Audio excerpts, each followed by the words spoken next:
साल 2005 की बात है।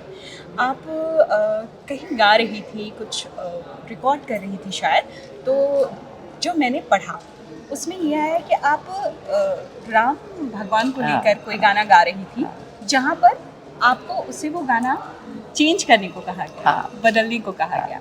वो किस्सा क्या था और ऐसा क्यों हुआ? और अब जब राम मंदिर बन गया है, पहला हमने इस बार दिवाली मनाई राम मंदिर बनने के बाद। जी जी, अरे वो तो कमाल है।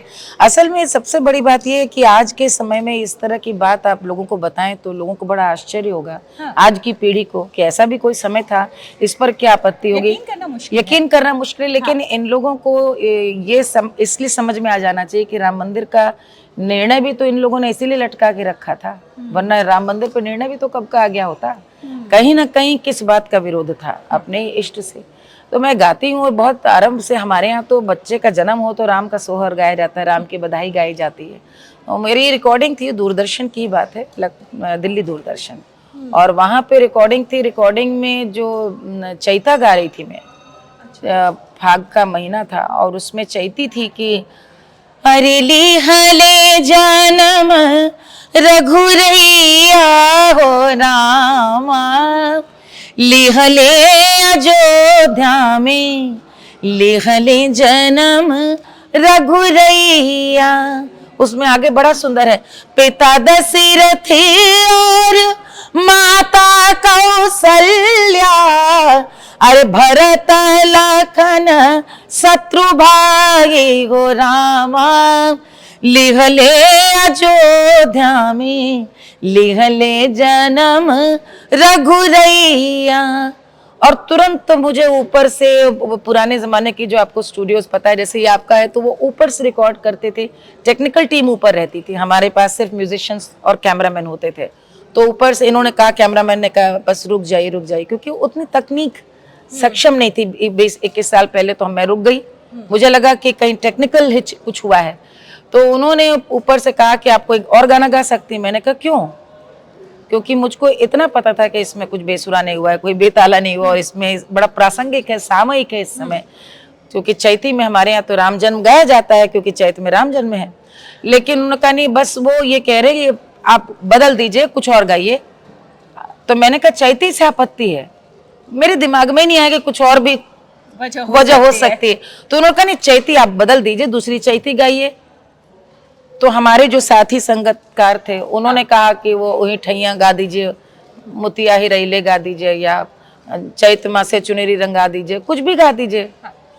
मुझे एक सेकंड में ये समझ में आ गया कि चैती से दिक्कत नहीं है, राम से। लेकिन तकनीकी पक्ष में अभी भी नहीं समझ पा रही थी। मैंने कहा कि भैया ऐसा है कि चैती तो सुना दूंगी, मुझे इसका बता दीजिए राम जन्म का क्यों नहीं। तो उसने 10 मिनट समय लिया, रिकॉर्डिंग थम गई, और उन्होंने फिर बताया कि आप उसमें आप ये गा रही हैं अयोध्या में जन्मे, तो ये मामला तो डिस्प्यूट में है, आप इसको नहीं गा सकते। मैंने कहा भैया आप लड़िए अदालत में जाके, हमारे बाप दादा पुरखे सदा से मानते हैं कि राम अयोध्या में जन्मे थे। राम का जन्म, राम कथा, रघुनंदन का अस्तित्व किसी अदालत का मोहताज नहीं है, ये हमारे पूर्वजों की थाती है, तो हम लोग गाते आए। आप बोले ये तो फिर गाना आप बदलिए। मैंने कहा मैं फिर नहीं गाती। और मुझे याद है उस समय मेरठ में थे, मेरठ में रह रहे थे, मैं वापस आ गई। और आज भी मैं आपको नहीं 2 गाने 3 गाने रिकॉर्ड हुए थे। ये चैती परंपरा अनुसार चैती सबसे बाद में गाई जाती है। अच्छा। तो ये गाना नहीं गाया, मैंने छोड़ दिया, मैं वापस आ गई। और उस जमाने में ये होता था कि यदि कोई रिएक्ट करता है कलाकार तो ब्लैक लिस्ट कर देते थे उसको। अच्छा। तो मैंने आ करके वहाँ पे उस समय जो निदेशक थे उनसे अपनी बात रखी भी, मैं मिली, क्योंकि मैंने उनको कहा ये बात तो बताऊं, क्योंकि मेरे पीठ पीछे मेरी शिकायत करेंगे तो मैं बता तो दूं कि भाई इस कारण।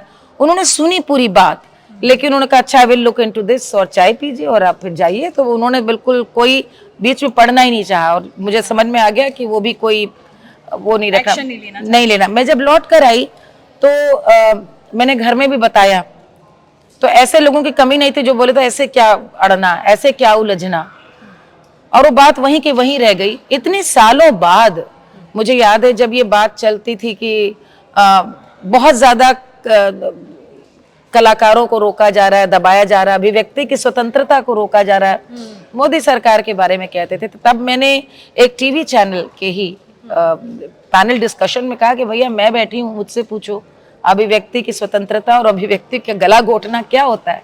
मैं बता रही हूँ कि मैं गा रही थी और मैं ताल ठोक के कह रही हूँ कि यही अपना सरकारी हमारा दूरदर्शन था, जिस दूरदर्शन की मैं बचपन से बाल कलाकार से लेकर के आज तक गाती आई हूँ।